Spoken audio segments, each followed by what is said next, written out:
جزیره هندورابی در کجا قرار دارد؟ جنوب ایران یا جنوب هندوستان؟ جنوب هندوستان. کمخونی ناشی از کمبود کدام ماده غذایی در بدن انسان است؟ گوشت قرمز. کدام مجلس انقراض سلطنت قاجار را تصویب کرد؟ مجلس خبرگان.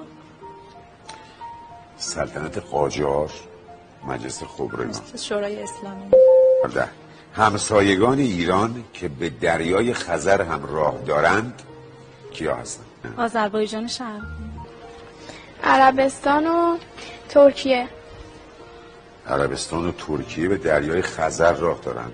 رشته کوه آلپ در کدام قاره است؟ هیمالیا. در کدام قاره است خانم؟ کودتای 3 اسفند 1299 را چه کسی اجرا کرد؟ شهید مدرس. کودتا کردند. میرزای شیرازی.